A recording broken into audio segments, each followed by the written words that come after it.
que les cuente muchas cosas muy concretas, Pedro, y ya al rato, si quieren, hablamos de eso, hablamos del perdón, ¿no? Y de todas estas cosas, que creo que con el libro, lo voy a decir, no sé qué es usado en mi contra, con el libro de Pedro creo que debemos de dejar de pensar en el perdón, sinceramente. Véanlo y van a ver por qué se los digo. No es un asunto de militancias. Entonces, Pedro, antes que nada, muchas gracias. Muchas gracias por tu participación. Y a lo mejor lo que podemos echar a andar es, además es un hombre que le decía que me dan más ganas a veces de preguntarle sobre Rusia, China y Corea del Norte, porque es un general en retiro, sobre inteligencia, un muy buen personaje. Pero, a ver, empecemos. ¿De dónde te vino esto de escribir este libro? Darte las gracias porque con estas presentaciones cualquiera no viene aquí, ¿no? Encima tenemos la suerte de que esta tarde no llueve, de varias tardes que llevábamos de lluvia. Encantadísimo de estar aquí en Querétaro, en México. Muchas gracias por las amables palabras. Efectivamente, yo ni soy historiador ni soy literato, soy un mero divulgador. Y además, para escribir este libro, me he leído casi un centenar de libros, que se dice pronto, porque es verdad que hay mucha información, pero también la información está dispersa, y ya saben ustedes que además los historiadores tampoco nunca se ponen de acuerdo, discuten entre ellos que si esta es la fecha adecuada, que si este es el número de barcos que había no sé dónde, y yo lo que hice modestamente fue coger todos los datos y casi hacer una media, y puse la media de los barcos que había, ¿no? Porque he de decir también, para vergüenza mía, y esta mañana lo he repetido en otro foro, yo he aprendido mucho al escribir este libro, porque soy el primero que me daba cuenta, y no me considero una persona especialmente ignorante, porque me dedico a eso, que había muchísimas cosas de las que no tenía ni la más remota idea. Porque la triste realidad es que muchas de las personas que se ponen a hablar de todo lo que, quitando un historiador, de verdad, no como yo, cualquiera de las personas que se ponen a hablar de estos temas, en realidad los ignoran completamente. Y estamos hablando incluso de políticos de alto nivel, sean en los países o sean en los otros. Nos ignoran. Y para vergüenza mía, he de decir que en algunas comunidades autónomas de España, todo lo que significó, lo que nosotros llamamos el descubrimiento de América, la consolidación, el asentamiento, la consolidación del imperio hispano, se estudia en 1 o 2 páginas. ¿Cómo no van a ser ignorantes? Y más hoy en día que, sobre todo a la gente más joven, pues le cuesta mucho, porque está inmerso en el mundo digital, de los ordenadores, de los móviles, las tabletas, les cuesta leer. Porque claro, leer cuesta trabajo, ¿no? Leer requiere esfuerzo y lamentablemente hay una gran ignorancia. Y precisamente el propósito, además de encajarlo en el contexto geopolítico, que es la clave de todo, sobre todo que también trasladar ese conocimiento pues de una forma humilde, pero de la forma más amplia posible, porque precisamente en ese afán de divulgación, y como tú bien decías, yo siempre he intentado hacerlo de una manera muy popular. Siempre, cuando escribía en prensa, los otros libros anteriores, siempre he intentado trasladar conocimientos que en algunos no son complejos, todo este tema de la geopolítica, trasladar de una forma sencilla, que sea comprensible por todo el mundo. Porque creo que eso es una labor también cristiana, ¿no? El trasladar el conocimiento para que todo el mundo tenga derecho a conocer qué es lo que está sucediendo, y no solamente quede con palabras rimbombantes en catedráticos o en generales o en los directivos de los servicios de inteligencia. Esto tiene que ser algo de público conocimiento. Y aquí simplemente cuando me propusieron escribir este 6º libro, pues pensé que era el momento adecuado, porque ahora mismo, que es de lo que vamos a hablar, como tú quieras, por supuesto, las preguntas que nos quiera hacer nuestro público, hay que tener en cuenta que estamos en un punto de inflexión histórico. Todo lo que conocíamos hasta ahora desde el punto de vista geopolítico ya no existe. Estamos viendo lo que acaba de pasar ahora mismo en China con esta cumbre de la Organización de Cooperación de Shanghái, con el desfile, aprovechando el 80 aniversario de la victoria de China en la Segunda Guerra Mundial. La ruptura es total. Pero fíjese lo que acaba de pasar hace muy pocas horas, que es que Estados Unidos entra en guerra. Y lo dicen ellos mismos, han cambiado el nombre del Departamento de Defensa, que cuesta un dineral cambiar todos los que hayas puesto en las paredes, en los papeles, todas las 800 bases que tienen por el mundo, todos los buques que tienen, todo el personal embarcado, y cambiar todo eso cuesta una fortuna. Si lo hacen no es por casualidad, no solamente es la simbología, está claramente, han entrado en una guerra, están entrando en guerra, mucho más allá del narcotráfico. La transformación es absoluta, porque la pelea de estas placas tectónicas geopolíticas apenas está empezando. Y la cuestión era, ¿y dónde quedamos los hispanos? ¿Para qué vamos a seguir? ¿Para que nos sigan explotando como pasa con su maravilloso territorio mexicano? ¿Quién extrae de aquí los minerales hoy? ¿Quién los extrae? ¿Canadienses? ¿Americanos? ¿Británicos? Es más, el petróleo cada vez más también. Desde hace unos años, cuando se liberó que ya no solamente fuera Pemex la que se hiciera cargo del petróleo, pues exactamente igual. Y esto está pasando en todos los demás países. Y se llevan el litio, y se llevan el cobre, y se llevan la soja, y se llevan absolutamente todo. Y precisamente la idea era ver cómo encajamos nuestra pieza hispana importantísima, pero que nosotros mismos no nos lo acabamos de creer, importantísima, valiosísima, muy poderosa, con un potencial enorme en este nuevo pulso geopolítico. Pero para eso, y ahora podemos ir profundizando, tenemos que partir de la historia, porque para entender siempre el presente y hacer un pronóstico de lo que puede pasar en el futuro, tenemos que dominar la historia. A ver, Pedro, un asunto es, digamos, lo tocas en el libro, hablas de él de una manera crítica y autocrítica, pero te pregunto, ¿fue tan descarnada la llegada de los españoles a América, la llegada de los españoles a Hernán Cortés, el tema Veracruz, el tema la conquista, el tema Nueva España, el tema La Malinche? ¿Fue tan descarnada o hemos tenido incluso una mirada muy unilateral, por ejemplo, que me parece muy interesante, con Bartolomé de las Casas?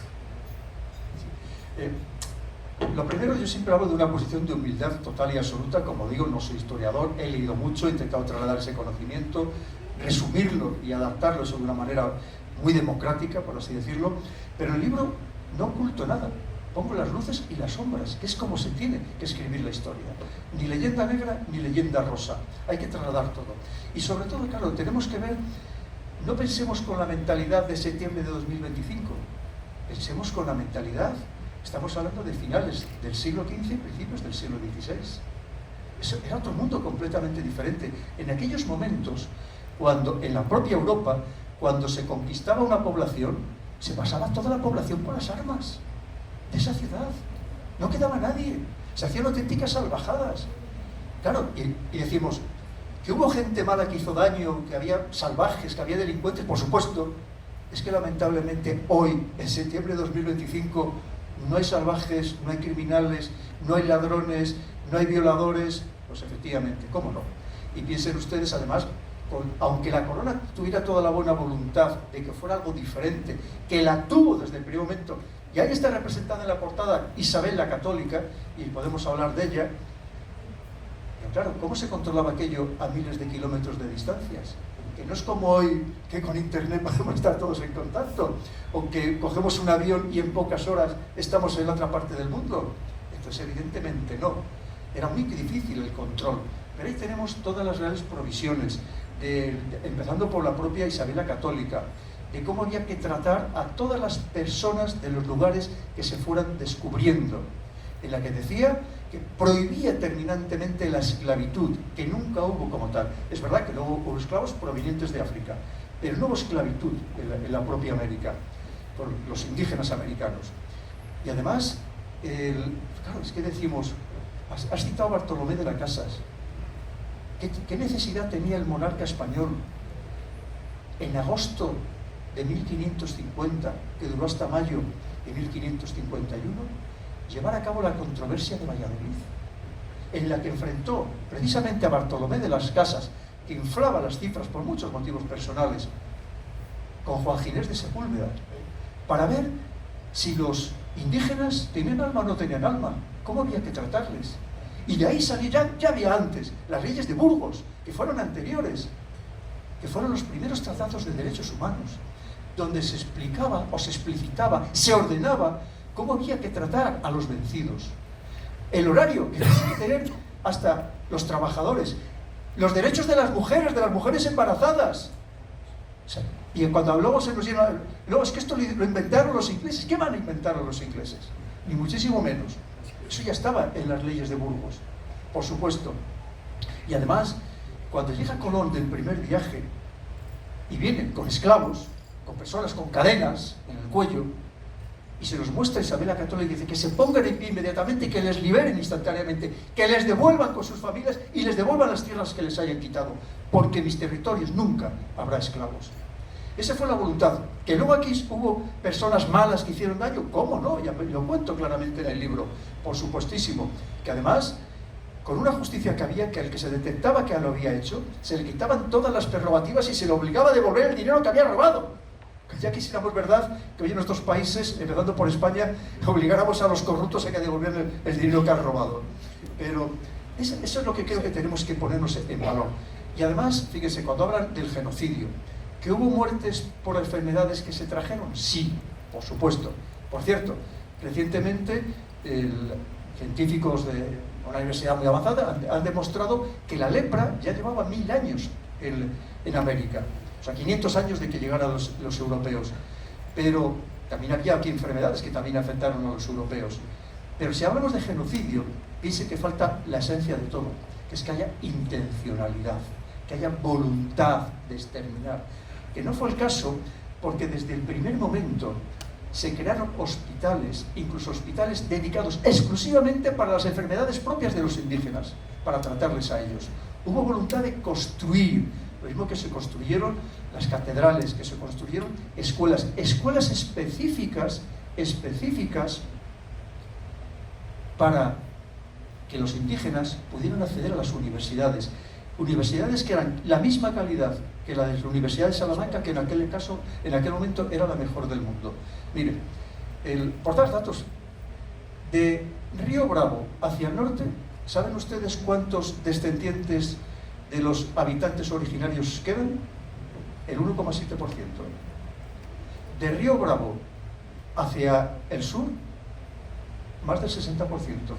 Todavía, aquí en México, afortunadamente, que hay que protegerles, que por cierto, el otro día estuve en una mesa redonda en Ciudad de México y me quedé muy impresionado de cómo viven buena parte de ese mundo rural y especialmente los indígenas en México. Me quedé muy impresionado, casi en un estado de semi-esclavitud, sin ningún tipo de derechos y sin ningún tipo de servicios sociales.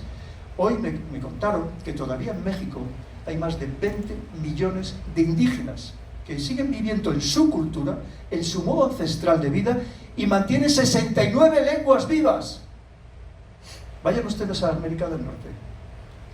Y buena parte de esas lenguas vivas fueron gracias a que los monjes, los curas, los sacerdotes de aquella época se preocuparon en crear gramáticas con esas lenguas que se iban encontrando y aprender los idiomas. Que hubo barbaridades, como digo, no lo vamos a negar en absoluto, que muchos abusaron. ¿Cómo no? ¿Es que hoy en día no hay abusos? ¿Es que hoy en día no hay ricos que están acaparando las tierras en México y quitándose a los más desfavorecidos? Claro que sí, por supuesto. Y en aquella época, pues imagínense ustedes, con la justicia, si tú párame cuando tú quieras. A ver, ¿qué presumes que pasó en América Latina cuando de repente así, como fichas de dominó, se vinieron los movimientos de independencia en una gran cantidad de naciones? O sea, ¿qué le pasó a España? ¿Qué perdió control España? ¿Qué toma de conciencia hubo en América Latina? Y hablo, pues, de Venezuela, que fue la primera, ¿no? Venezuela, Honduras, México, Colombia, Costa Rica, pues todos celebramos en América Latina la independencia en 1810, y ¿entre qué será? Entre los primeros días de septiembre y final de septiembre. Sí, también lo relato en el libro, y además lo vimos sin ocultar nada, empezando por una España que no lo hizo bien, que no lo hicieron bien nuestros gobernantes, que lamentablemente llevamos siglos en España con pésimos gobernantes. Ese es un problema que tenemos muy particular nuestro. Pero, por cierto, cuando se independiza México, lo que hoy es Ciudad de México, era la ciudad más esplendorosa del mundo, literalmente, del mundo. Por cierto, y donde vivían muchos más descendientes de los habitantes originarios que en cualquier otra parte. Digo del mundo. Cuando digo el mundo, me refiero a otros imperios de verdad depredadores absolutos. Porque el imperio español intentó ser imperio creador, no depredador. Porque también lo pongo lo que hicieron los demás. Es que, claro, hay que ponernos porque, como todo, para ser bueno o malo tiene que haber un contraste, ¿verdad? Y hay que poner lo que hicieron los demás. Claro. Es que cuando hablamos de que la reina Isabel la Católica, desde el primer momento ordenó el mestizaje. Yo creo que el mestizaje está absolutamente claro, ¿no? Pero, ¿cuántos británicos hicieron algo por el mestizaje en la India? ¿Cuántos oficiales británicos se casaron con alguna india? No, ni aunque fuera una princesa.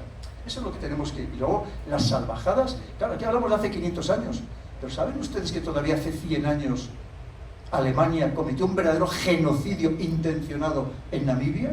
¿Y estamos hablando de Alemania? ¿O estamos hablando de las salvajadas que todavía hace mucho menos de 100 años cometió los belgas en el Congo belga? Es que eso es lo que tenemos que, una vez más, que poner en valor. O los Boers en Sudáfrica. Y estamos hablando de hace 4 días, como aquel que dice. Pero claro, de lo que tú me preguntabas. Todos estos movimientos de independencia. Pasan muchas circunstancias. Lo primero, empezaríamos el de la Revolución Francesa.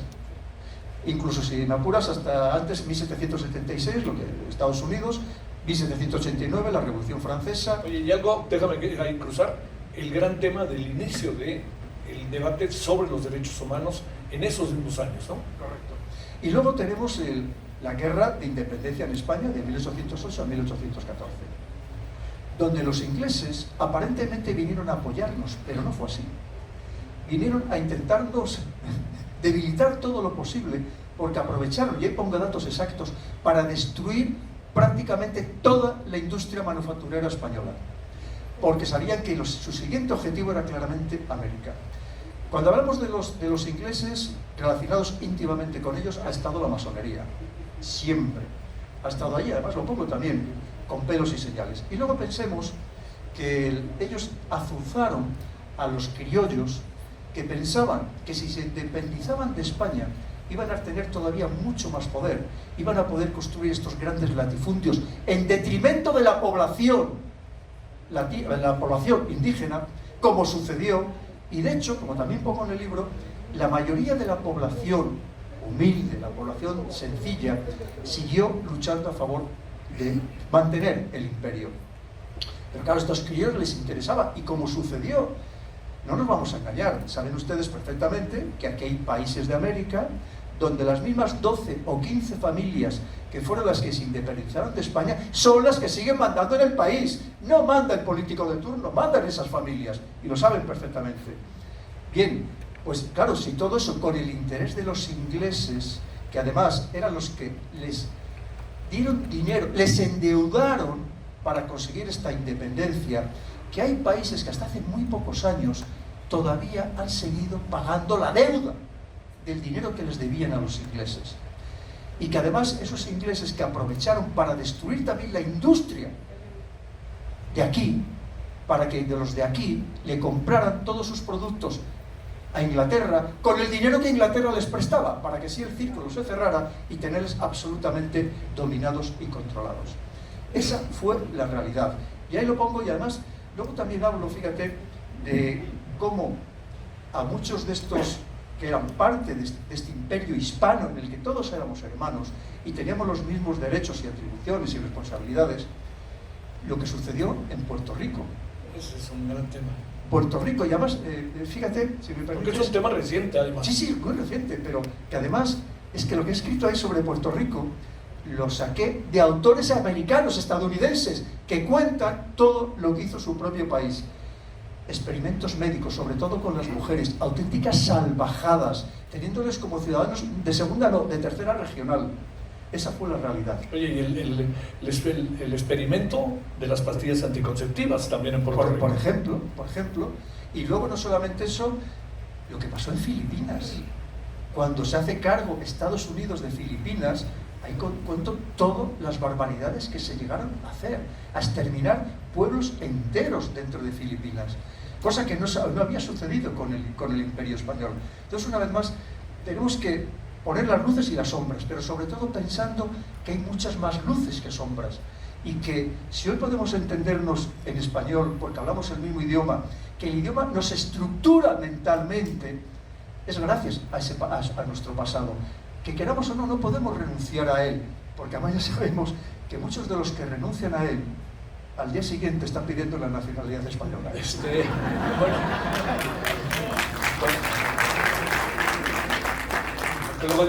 Aunque luego dicen que siempre no. Obtengo otros datos. A ver, déjame plantearte un poco como en perspectiva las cosas, ¿no? yo estoy cierto que a mucha gente le interesa todo esto que hemos vivido de pasado.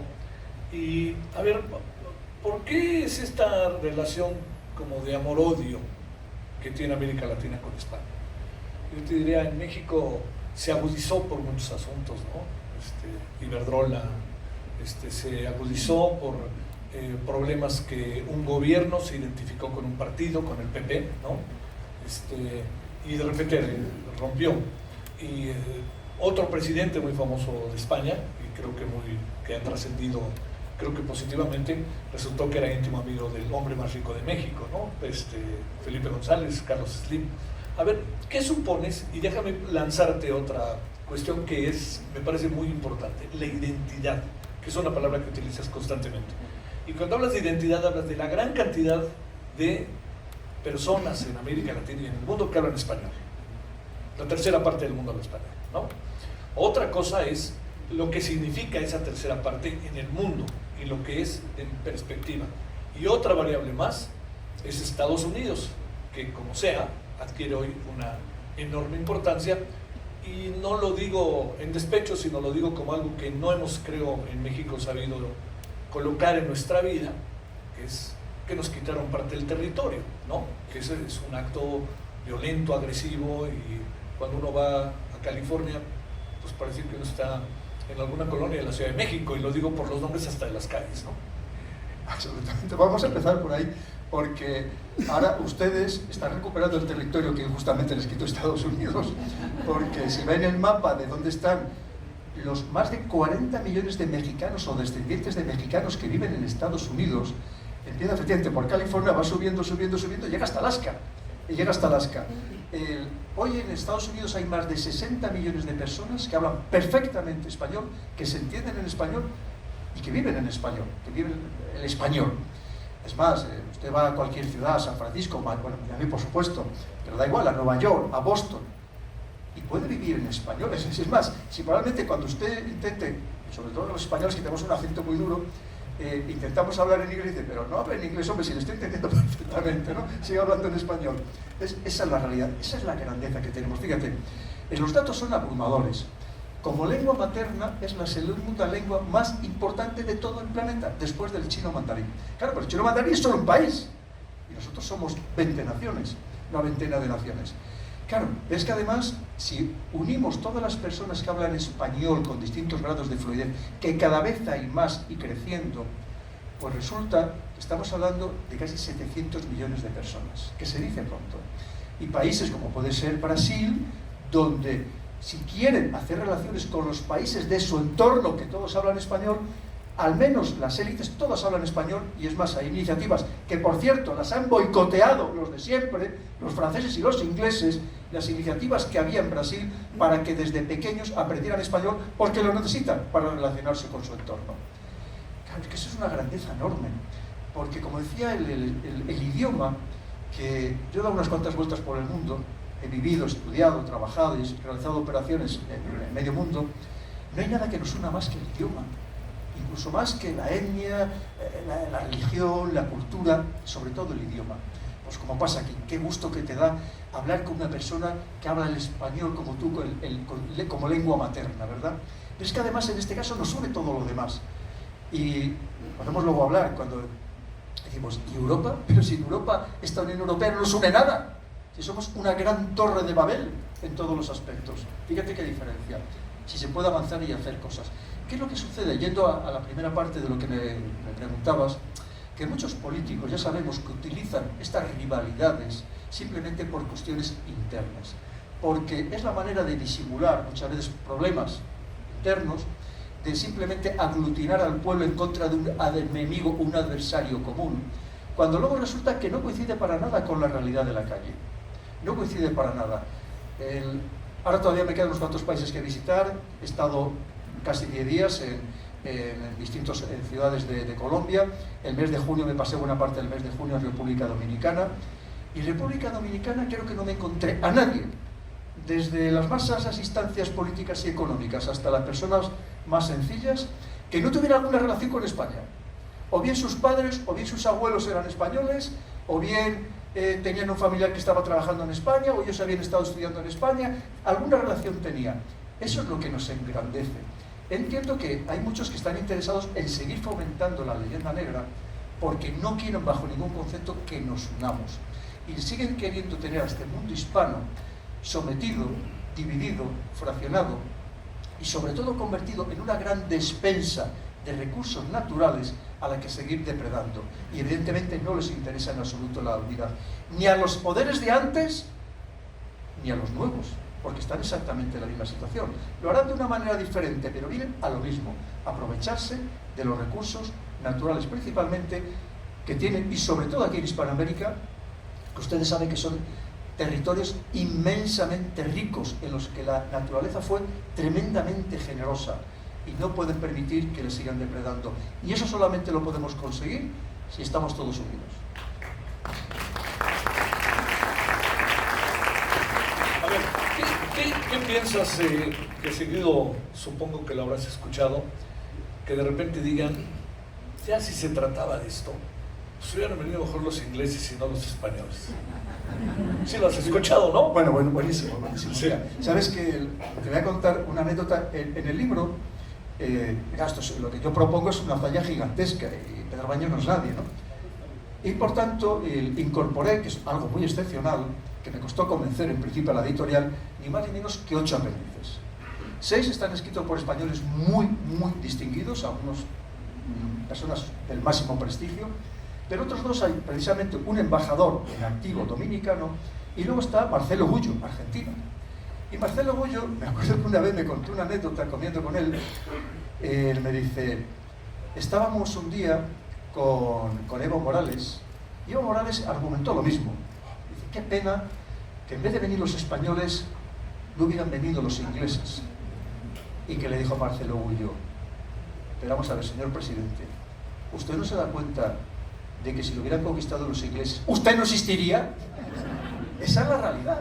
Esa es la diferencia de la protección de los indígenas, lo que comentábamos, hospitales específicamente para ellos, escuelas específicamente para ellos, que ahí lo ponemos. Es que solo en el primer siglo se construyeron más de 300 hospitales. Esto no lo hizo nadie más. Por cierto, la mayoría aquí en México, en lo que es el territorio del México actual, la mayoría aquí en México. Pero vayan ustedes a lo que hicieron los demás imperios, donde no se preocuparon en absoluto. Es que no saben, es que eso sí que había un auténtico exterminio. ¿Saben cuándo fue la última batalla exterminadora de indios en Estados Unidos? Prácticamente el último día casi del siglo XIX. Y si hablamos de los derechos, cuando aquí comentábamos la cantidad que luego está todo documentado, porque a todos los que provenían de las noblezas aztecas o incas, a todos se les consideró su grado de nobleza, todos se casaron con otros nobles españoles y todavía perpetúan esas noblezas. Pero, ¿saben ustedes hasta qué año no se permitió a los aborígenes australianos votar? Que les tenían como a perros, literalmente como a perros, enjaulados como a perros. Hasta 1968. ¡68! ¿Cuándo se permitieron los matrimonios interraciales en Estados Unidos? Cuando aquí estamos hablando que Isabel la Católica ordenó el mestizaje desde el primer momento. Estamos hablando en Estados Unidos hasta 1967. Y aún así, no nos engañemos, aquí manda quien manda, son los WASP, ¿no? No los vamos a engañar. Es decir, es que esas son las realidades que tenemos que poner una vez más en valor y sacar a la luz. Yo entiendo que hay muchos interesados en continuar con la leyenda negra, con todas las falsedades de la leyenda negra. Claro, la leyenda negra, si me permites, sí, lo hago muy rápido. La leyenda negra significaba que como no podían con este imperio hispano, desde el punto de vista militar, tenía que inventarse lo que hoy llamaríamos bulos, desinformación, propaganda, es decir, dañarles a través de la narrativa. Y lo consiguieron lamentablemente, porque empieza en Italia, luego, claro, vamos a Flandes, los ingleses, que eran los que apoyaban los movimientos independentistas en Flandes, los separatistas, y les interesaba precisamente fomentar toda esta narrativa, que fueron los que más daño nos hicieron. Y luego, sin olvidar que hubo muchos españoles traidores, que ponemos el caso típico de Antonio Pérez, y lamentablemente en todos los países de América hoy sigue habiendo muchos traidores que siguen colaborando con esos mundos anglosajón, haciéndole la gracia en prejuicio de su propio territorio y de sus propios países. A ver, en México, como sabes, hubo una elección al Poder Judicial, más allá de los pormenores de la misma. El lunes pasado se tomó posesión una nueva corte. De 11 integrantes pasó a 9, y quien le encabeza es un indígena, Hugo Aguilar.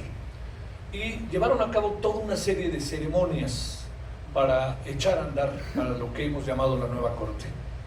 Es un acto de los indígenas, pero también es un acto con tintes contestatarios, ¿no? Aquí estábamos nosotros y llegaron otros, ¿no? Algo así. ¿Qué impresión tienes de eso? Porque como sea, la sociedad mexicana, yo creo que todos nos lo hemos planteado, ¿no? O sea, porque además es políticamente incorrecto decir lo contrario, ¿no? Te diría, son 23 millones de indígenas, como bien dices. Al fin y al cabo, más allá de lo que esto pueda significar, se colocó a un indígena, se puso una toga, la toga tiene símbolos de nuestros pueblos originarios. Pero te digo, tiene estas dos cosas, ¿no? Tiene por un lado el reconocimiento de nuestros orígenes, pero también es un acto contestatario contra, no hay de otra, contra quienes llegaron, ¿no? Sí, mira, eso pasa en el libro pongo que además de las zancadillas que nos van a poner las potencias, las anteriores y las nuevas, también aquí hay dos problemas que tenemos que superar importantes, que son los nacionalismos y por otro lado los indigenismos. Como toda la palabra que ponemos ismo, estamos llevándolo al extremo, ¿verdad?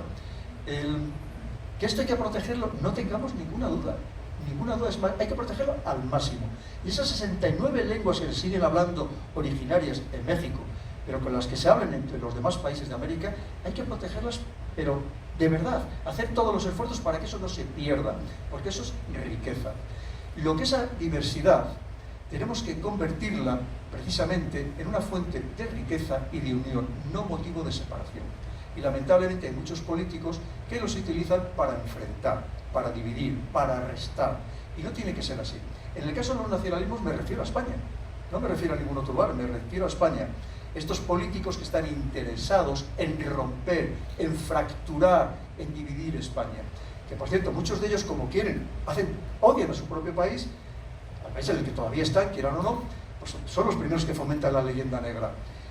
Que lo mismo en España, que hay unas lenguas que se hablan en Cataluña, en el País Vasco, en Galicia, en Valencia, en las Baleares, que tenemos que protegerlas, por supuestísimo, pero al mismo tiempo tenemos que ser capaces de establecer nexos que nos unan y no que nos separen. Es decir, que todos estos movimientos, que no nos engañemos, que están intencionadamente fomentados desde el exterior para dividir y para romper, que los protejamos, pero siempre y cuando nos sirvan para enriquecernos y no precisamente para fracturarnos. Protegerlos al máximo, solo faltaría. No sería aceptable en ningún sistema democrático que hubiera personas que no pudieran hablar en su lengua ancestral, que no pudieran mantener sus costumbres, pero eso evidentemente no va en detrimento de que tengamos esas figuras que nos unan, esos nexos, precisamente para fortalecernos. Porque no olvidemos que hay muchos intereses para seguirnos teniendo enfrentados los unos con los otros, dentro de los países y unos países contra otros. A ver, otro de los asuntos es, digamos que además están hoy entre nosotros, es inevitablemente, porque sé que a lo mejor el público tarde que temprano te lo preguntaría, les ofrezco una disculpa con antelación, es el sentido del perdón. Déjame decirte algunas cosas. El Papa Francisco, que me parecía muy buen personaje, tuve oportunidad de entrevistarlo de este tema, ¿no? De y de Marcial Maciel, ¿no? Y fíjate que respecto a esto, él dijo que ya se había dicho en más de alguna ocasión, etcétera, que se había hablado con indígenas. En San Cristóbal de las Casas, aquí en México, cuando vino, volvió a decir algo al respecto, pero se convirtió en algo importante en México, ¿no? No se rompieron las relaciones porque no hay manera de romperlas, ¿no? Entre México y España. Pero se ofreció, no se pide, se ofrece el perdón, ¿no? Y entonces esto se convirtió, tú lo sabes, o sea, en España cedieron un poco algunos de nosotros, ¿no? Pero aquí pues estás en un gobierno que lo plantea, un gobierno legítimo, popular, con una gran presencia nacional, y además pues con ganas de quitar a los que estaban antes, ¿no? Entonces se vuelve más fuerte. A ver, ¿qué piensas? ¿Perdón o no? Sí, pero al final, como vemos, son actos de populismo, porque, mira, lo primero, desde España que lo vemos, que aquí nos han invadido todos los habidos y por haber, pues empezamos a que nos pidan perdón, empezando por los romanos. Oye, a lo mejor a la señora Meloni la tenemos que decir que nos pidan perdón, ¿no? Pero fíjate, los cartagineses... Y con alto a decir, ustedes no se han dado cuenta, pero los estamos invadiendo, ¿eh? los godos, los visigodos, no sé qué, pues fíjense, nos tendrán que empezar a pedir perdón. Pero claro, volvemos a lo mismo. Piensen ustedes que porque claro, es que esto que estamos hablando era algo totalmente novedoso. De repente, de manera accidental, por azar, porque se buscaba llegar un camino más rápido a las Indias, de repente se encuentra alguien con unas tierras absolutamente ignotas, desconocidas. Esto no había pasado nunca, porque luego los demás imperios pudieron aprender de nosotros, que no aprendieron, como estamos comentando, al contrario, aprendieron solamente lo malo, y de repente, claro, ¿qué se hace con aquellas tierras? ¿Qué se hace con aquellas personas que están allí? Dices, y se intentó hacer lo mejor posible, lo que hemos comentado, todas las leyes, toda la controversia, tantísimas cosas, ¿verdad? Todas las reales células que ahí están, que se pueden comprobar, pero las instrucciones que se daban, por ejemplo, al ámbito religioso, para que donde vieran que había un maltrato a algún indígena, que le sacaran al indígena de esa zona y que hicieran una especie de concentración para proteger precisamente al que estuviera desprotegido, en fin. Entonces, aquello era totalmente novedoso, se intentó hacer de la mejor manera posible. De todas maneras, fíjate, el tema del perdón es muy interesante, porque una de las cosas también que nos une a todo este mundo hispano, yo le llamo la civilización hispana, es precisamente el cristianismo / catolicismo. Porque queramos o no, sean ustedes practicantes, no sean practicantes, creyentes o no creyentes, ustedes en su ADN tienen ese pasado también cristiano-católico. Y uno de los principios que nos distinguen de las demás religiones es el perdón. El perdón. Y el considerarnos todos iguales. Porque precisamente cuando hablamos de esta Europa unida, que unida no tenemos nada, pero allí hay grandes diferencias religiosas. Si ustedes hablan con un luterano, con un calvinista, ellos saben que tienen una idea totalmente diferente. Porque allí el único que está tocado por la gracia de Dios es el rico. El pobre merece la desgracia que le pasa, porque Dios le ha abandonado. Cosa que nosotros no creemos en ese principio, ni mucho menos. Y además creemos en el principio del perdón. Yo suelo poner el caso porque en muchas partes del mundo la venganza es uno de los pilares de la sociedad, si no el principal. Nosotros tenemos lo que nos sucedió con los asesinos de la banda terrorista ETA, después de asesinar a casi 1000 personas y que todavía quedan 300 asesinatos por esclarecer. No hubo un solo caso de venganza. Esto, cuando yo lo he contado en otras partes del mundo, me dicen es imposible, porque nosotros hubiéramos matado a ellos, a sus hijos y a sus nietos. Esto es imposible. Esto es parte también de nuestra grandeza, porque los hispanos, en general, y hay que decirlo, somos buena gente. Y les puedo decir que yo que he dado muchas vueltas por el mundo, los sé mucho peores, incluyendo algunos europeos, que son racistas, xenófobos, a más no poder, incluyendo con nosotros, con los hispanos y hasta con los españoles. Y se lo digo yo, que he estado viviendo por muchas partes de Europa. Entonces, ¿qué quiero decir? Eso es populismo puro, que ya no encaja, ya no tiene sentido por algo que pasó hace 500 años. Y además sería algo totalmente simbólico. ¿En qué nos beneficiaría? Absolutamente nada. Y lo que tenemos que mirar, que es la intención del libro, mirar sobre todo hacia el futuro. Obviamente, para mirar hacia el futuro tenemos que comprender la historia, tenemos que entenderla bien, tenemos que haberla leído a fondo la historia, pero a partir de ahí ver cómo podemos construir el futuro, hermanándonos todavía mucho más, reforzando el hermanamiento que ya existe sin lugar a dudas. ¿El sueño bolivariano todavía tiene vigencia o no? De una América Latina unida. No solamente eso, sabes que, por ejemplo, Bukele, el actual presidente de El Salvador, está hablando de que por qué todas las naciones de Centroamérica no se unen en una sola, ¿no? Y lo sé, me da miedo eso, ¿eh? Sí.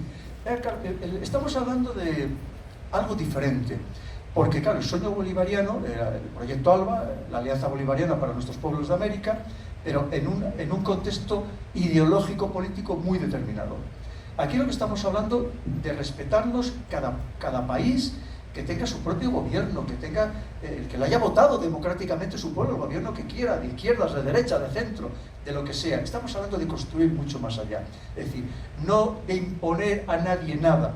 Y además, no es porque esté aquí esta tarde con ustedes, en mis libros anteriores, y lo he repetido desde hace muchos años en todos mis programas ahí donde he participado, la nueva capital de este mundo hispano nuevo tiene que ser claramente México, porque es el país que le corresponde por todo, por territorio, 2 millones de kilómetros cuadrados, por población, casi 140 millones de habitantes, por riquezas naturales, hidrocarburos, oro, plata, litio que están sacando ahora, cobre, la riqueza agrícola que tienen y ganadera, que todavía pueden tener muchísimo más. Tienen muy baja densidad de población, podrían producir mucho más todavía de lo que producen, y sobre todo por una población pujante. Yo me he encontrado aquí desde hace muchos años, tanto aquí como los que he encontrado en Europa, una población interesada de verdad en progresar, gente súper preparada, capacitada. Tienen el Tecnológico de Monterrey, que no tiene nada que envidiar a ninguna otra facultad tecnológica del mundo.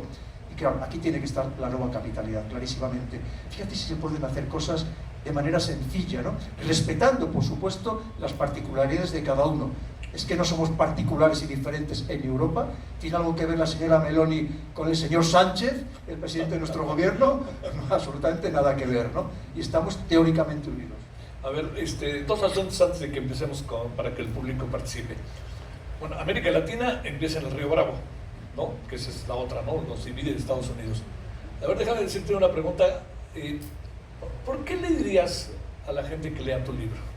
O sea, estoy pensando particularmente en gente mexicana, nosotros que estamos aquí, que estamos también muy metidos con tema de España. A mí me da de repente, me sorprende mucho, ¿no?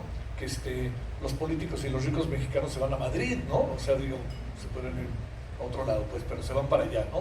O sea, llame el origen, una parte del origen, llame la raza, no sé, digamos, yo puedo tener algo de indígena, pero es una evolución, como todos casi los que estamos aquí, ¿no? Y no lo digo en un tono peyorativo, sino lo digo en un tono de definición. A ver, ¿por qué debería el público, que ahorita te va a preguntar, leer lo que has escrito? ¿Qué pasaría con ese público? ¿Qué encontraría ese público que a lo mejor en este momento no lo alcanza a calibrar, o no lo ha pensado, o se deja ir muchas veces también por la fuerza de la cotidianidad? Es que dices, ¿por qué muchos mexicanos se van a España? ¿Y por qué? A mí me dices, oye, que de repente nos llevan a esta guerra que nos están preparando en Europa, ¿yo a dónde me iría? ¿Yo qué pintaría en Nueva Zelanda? ¿Qué pintaría en Australia? Yo me vendría aquí, si me quisieran acoger. Es decir, esa es la realidad. Porque tú, según bajas por las escalerías del avión, eres uno más. Eres uno más. Tú inmediatamente podrías trabajar en tu caso, en cualquier facultad, en cualquier sitio, y serías uno más, estarías integrado según bajas por las escalerillas del avión.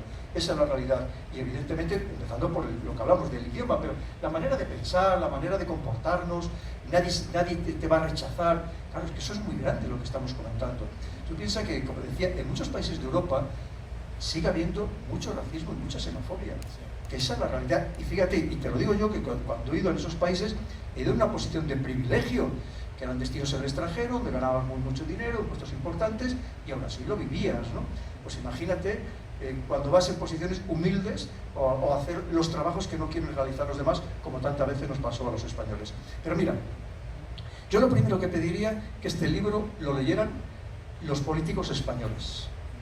Porque hoy en España tenemos un ministro de incultura, no de cultura, que es el primero que desconoce todo este libro y que solamente él abunda en la leyenda negra. Hizo unas barbaridades auténticas. Esto es inaceptable. Claro, porque si el ejemplo que damos, o sea, yo que lo que pregono es la unidad y el ejemplo que estamos es de división en España, pues empezamos mal ya, ¿verdad? Me gustaría que lo leyeran precisamente ellos. Que hay libros de historia mucho mejores que el mío, no tengan ustedes ninguna duda. Yo he intentado, como digo, hacer ese compendio de todos ellos, extraerlo, resumirlo, sacar la esencia, sacarle el jugo y plasmarlo ahí. Y de una manera totalmente comprensible. Y lo primero que pediría es que lo leyeran nuestros políticos. Y ojalá lo leyeran también pues, los jóvenes, que en muchos casos muy mal formados, porque hay una enseñanza pública muy deficiente, porque parte de la polarización social que estamos viviendo es que hay una educación pública cada vez más deficiente y por eso el que puede a sus hijos les educa en la educación privada, que es una triste realidad que no debería suceder en ningún país democrático, que de verdad, porque la educación es el futuro. Y luego aquí exactamente igual, para que cuando les cuenten barbaridades y le diga, oiga, miren, pero es que esto no es lo que pone aquí, y pues no porque lo diga Pedro Baños, porque el libro tiene 40 páginas de notas, 40 páginas de notas, porque todo lo que he puesto, como yo no soy historiador, lo he querido referenciar, decir, mire, no, esto lo hizo un gran historiador y lo dice en este libro, en la página no sé qué, para que quede absolutamente claro, que no son opiniones gratuitas. Y además ahí viene toda la bibliografía que me tuve que empapar durante casi 3 años. Entonces, quiere decir que ojalá lo leyeran para que hablen con conocimiento de causa. Y cuando digan, hay cosas que se hizo mal, por supuesto, y aquí pone todo lo que se hizo mal, que no he tratado de disimular nada, ni mucho menos, no he tratado de edulcorar nada, pero sí de contar la realidad. Y la realidad, como decía al principio, tiene luces y sombras. Bueno, cerramos, nada más, fíjate, no quisiera dejar de decir algo. En estas luces y sombras de nuestra relación y de nuestra historia, quisiera cerrar con algo que me parece uno de los pasajes más brillantes de la relación México-España, que es Lázaro Cárdenas y que es los republicanos españoles que vinieron a México. Y déjame decirte, sé que lo sabes, ¿no? Pero todo lo que hicieron los republicanos en México hoy sigue siendo relevante, vigente y pertinente. Escuelas, el Colegio de México, institutos culturales, y jugaron un papel fundamental en el desarrollo de México. Fundamental. Bueno, si me permites, en Ciudad de México, yo soy de León, la provincia y la capital de España, allí de León. Está, para que no lo sitúe, pues está cerca de Galicia, debajo de Asturias, y hay un leonés muy famoso que fue el propietario de Coronitas, de las cervezas Coronitas, que a lo mejor no sé si lo saben, de un pequeñísimo pueblo de allí de León. Y en Ciudad de México está Casa León, la Casa de León, ¿sí? Que es un edificio entero que la última vez que estuve hace 2 años me quedé muy impresionado porque todo lo que tenían allí, y está todo pagado precisamente por el propietario de Coronitas. A lo mejor no sé si lo sabían, que era eso de alguien que había nacido en un pequeño pueblo de León. Y es más, en León capital está el Museo del Inmigrante y está muy directamente relacionado con México, porque muchísimos de los emigrantes que tuvieron que salir, ya incluso antes del tema de la guerra civil, vinieron a México. Y les recomiendo que si algún día por un casual fueran allá a León, en España, visiten, está en la calle Suero de Quiñones, está allí el Museo del Emigrante, y está íntimamente relacionado con México. Eso es lo que nos une, es lo que hablamos. Si es que no podemos desprendernos de ello, está ahí, y está totalmente vivo, claro que sí.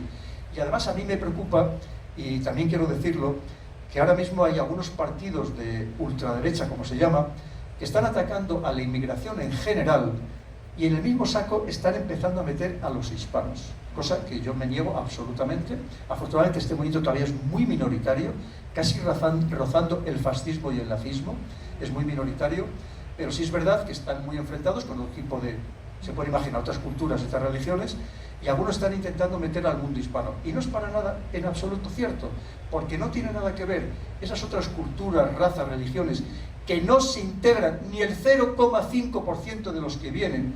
Y cuando me refiero a integrarse es tener parejas mixtas en 3-5 años, cuando el caso con los hispanos es todo lo contrario. El caso más paradigmático es el de los argentinos, donde más del 70% de los argentinos que vienen a España en menos de 5 años tienen una pareja española. Pero los demás, mexicanos andan también por lo mismo, venezolanos, colombianos, hay algunos a lo mejor ecuatorianos un poco menos, pero eso, una vez más, esa unión está ahí. Y además, como les digo yo, y les digo en tono jocoso, pero que puede ser cierto en breve, digo, mira, vamos a hacerlo hasta que sea por egoísmo. ¿No os dais cuenta que en Europa nos estamos hundiendo? Que estamos económicamente fatal, que Alemania, que era la locomotora de Europa, ya le llaman el enfermo de Europa, porque lleva muchos meses en recesión, que nos quieren llevar a la guerra estos insensatos que tenemos de políticos. E igual mañana tenemos que volver aquí a llamar a las puertas de América para que nos acojan a los españoles. Así que no juguemos con este tema, que nos estamos jugando el pan del futuro. Bueno,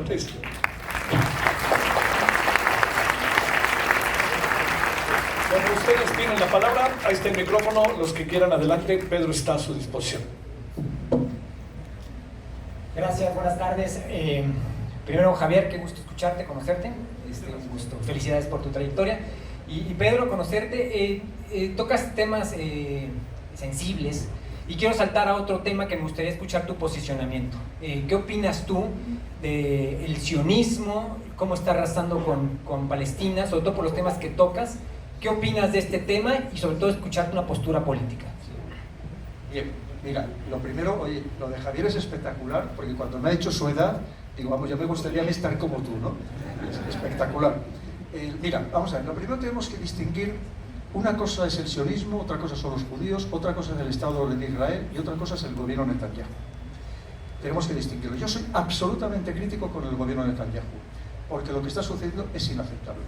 Es decir, no podemos permanecer pasivos ante lo que está sucediendo en Gaza, donde además es que no sabemos qué van a hacer ahora mismo, que lo está diciendo Trump, que es que les quieren echar de allí, y todavía hay casi 2 millones de personas, de seres humanos, que ahora mismo, antes de entrar, que yo soy de las noticias al momento, ahora mismo estaba lanzando desde el aire, octavillas, el ejército israelí, para que se fueran, se terminaran de ir todos los gazatíes de Gaza, porque van a entrar totalmente a saco, ya a arrasar, lo poco que queda por arrasar de Gaza. Es inaceptable, además. ¿Y a dónde les vas a mandar?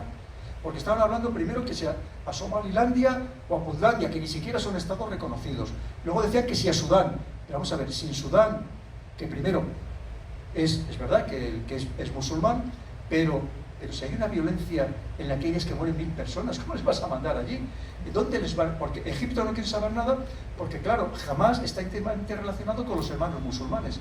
Hay 40.000 hermanos musulmanes encarcelados en Egipto, para Egipto, donde por cierto hay un dictador militar que nos hace muchas gracias a los europeos, que es al-Sisi, pero no pasa nada porque como es amigo nuestro, y luego, claro, pero allí no les vas a mandar, con el problema que existe. En Jordania, ya Jordania prácticamente es un estado palestino, no cabe ni uno más. Líbano está como está, Siria está desmontada completamente, donde además estamos encantados de que haya un cortacabezas que hasta hace poco jugaba al fútbol con las cabezas de los niños que decapitaba, que es Al-Golani, y también estamos de momento todos encantados. Nosotros, Trump ha hecho grandes negocios con él últimamente para quedarse con el petróleo sirio, pero claro, es inaceptable lo que está sucediendo. Pero creo que debemos distinguir, porque no podemos mezclar, porque si entramos en esa dinámica de acusar a toda una religión con todo lo que ello significa y demonizarla y estigmatizarla, creo que tampoco estamos en la línea correcta. Podemos profundizar en los problemas. Desde luego ya aquello no va a acabar precisamente por el sentido de la venganza que tienen unos y los otros y por el fanatismo imperante en los dos bandos.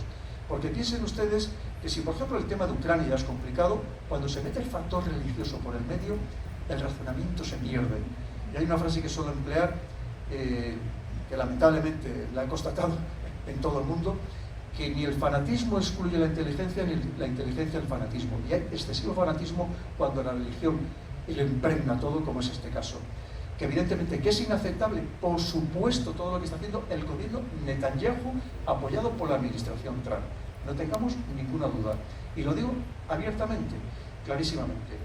Porque si no, estaríamos haciendo el juego a una matanza que yo no digo que no haya terroristas allí, no lo niego, porque es, evidentemente jamás está considerado por la Unión Europea como grupo terrorista, pero que se esté matando a niños, a bebés, en algunos casos de manera intencionada. Ya no digo que porque estaban en un edificio donde pueda haber un terrorista y sea como hizo una víctima colateral, y aún así es inaceptable, sino intencionadamente. Esto no lo podemos permitir el resto del mundo, claramente, y creo que se debe alzar la voz en este sentido. Y eso, por supuesto, no significa ser antisemita. El problema que tenemos, como pasa en el tema de Ucrania, que en cuanto se trata de hacer un análisis objetivo, en este caso ya saben ustedes, o te tachan de antisemita o eres islamófobo, porque en el medio no te puedes poner. O apoyas a los terroristas o apoyas a los sionistas. No se trata de hacer un análisis objetivo de lo que está sucediendo. ¿Que Israel tiene todo derecho a defenderse? Sí, pero el derecho a defenderse no significa el exterminio sistemático de todo un pueblo. Javier, por acá. Aquí arriba, Javier Solórzano, aquí Armando Figaredo de Los Cabos. Y, hola, ¿cómo estás? Y nieto de asturiano, por acá. Hola, ¿qué tal? ¿Cómo estás? Es inevitable remitirnos a que son 50 años de la muerte del generalísimo Franco. ¿cuál ha sido la herencia que actualmente se vive ahora con Vox y casi poco más de 30 años de las relaciones ya oficiales entre México y España? ¿Cómo se ha manejado esto allá en España y si todavía hay esta pues, lucha de generaciones, entender lo que era Franco y la que usted vive como militar? Sí, mire, yo nací en el año 60, 1960. Cuando murió Franco yo tenía 15 años. En mi casa nunca se hablaba de política. Yo soy de origen muy humilde. Mi padre era cristalero, mi madre era ama de casa, analfabeta. Y mi padre había ido solamente 2 años al colegio, había empezado a trabajar con 12 años. Y en mi casa solamente se hablaba de trabajo y los hermanos a estudiar y a ayudar a mi padre. Yo aprendí toda la profesión de cristalero de pequeño y trabajando con él. Y no hablamos de otra cosa, nunca jamás en mi casa se habló de política, ni nos interesaba para nada. Con el paso del tiempo, España se convirtió en un ejemplo, en un paradigma mundial que se estudiaba en las universidades, de cómo se pudo superar aquella etapa de concordia, de hermanamiento, en la que el Partido Comunista se legalizó, nos dimos un abrazo todos, porque raro era la familia que no tenía, digamos, tíos, abuelos, primos que habían luchado en los dos bandos. Y por lo tanto se trataba de superar aquello. Tristemente, el gobierno del señor Zapatero se empeñó en revivir aquellas historias, por interés político. ¿No? Y lo mismo, a mí me gusta hablar muy claro siempre, ya ve que yo no trato de ocultar nada, porque creo que debe ser así. Y lo que hizo fue desenterrar a Franco. Cuando la gente joven, estamos hablando de que ahora mismo en España el que tenía menos de 40 años, es que lo desconocía completamente, porque no lo había vivido, no lo había leído casi ni en los libros de historia. Estaba totalmente, era desconocido. Y cuando, por ejemplo, sacan sus restos junto con los de José Antonio Primo de Rivera del Valle de los Caídos, yo le puedo garantizar a usted que la inmensísima mayoría de la población española no sabía que allí estaba enterrado Franco, y muchísimo menos José Antonio Primo de Rivera. No lo sabían. Entonces, ¿qué sentido tenía revolver todo aquello, volvernos a enfrentar a los españoles unos contra otros, cuando aquello estaba superado? No tenía ningún sentido, y todo por lo que hablamos, por intereses políticos, ¿no? Intereses partidistas. Solamente ha hecho que daño. Esto no ha beneficiado en absoluto para nada, porque si hablamos de reparaciones, piensen que en los dos bandos se cometieron salvajadas, porque aquella fue una guerra no civil, fue una guerra incivil, entre hermanos, fratricida, en la que todos en el pueblo al que odiaban, al que le tenían envidia, al que le querían quitar la tierra o querían quitar la casa, de uno y otro signo, se cometieron verdaderos excesos. La cantidad de religiosos, de sacerdotes, de monjas, que fueron torturados, que fueron masacrados, todas las barbaridades que se hicieron por parte de uno y otro lado. Y creo que eso lo habíamos superado. Y lamentablemente hemos vuelto a caer, que les interesa a los políticos para tenernos polarizados, y por tanto tener una parte de la población, como estamos viendo, que cometan las tropelías que cometan, les sirve de colchón para seguir sobreviviendo políticamente. Y esto me parece inaceptable. Creo que hemos dado pasos atrás, y además ¿sabe lo que está sucediendo?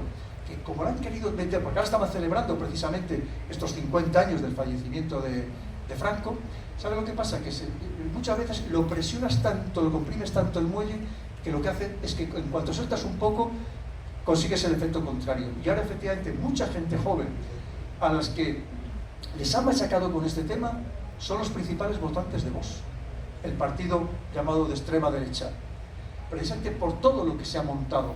Porque al final, claro, cuando empiezan a estudiar dicen, oiga, pues es que lo que me están contando ustedes tampoco es exactamente la verdad, porque en la época de Franco, como todos, se hicieron muchas cosas buenas. Y, por supuesto, no vamos a decir que no fuera un sistema autoritario, lo era clarísimamente. No había posibilidad de opciones políticas, pero se hicieron muchas cosas buenas, muchas cosas positivas.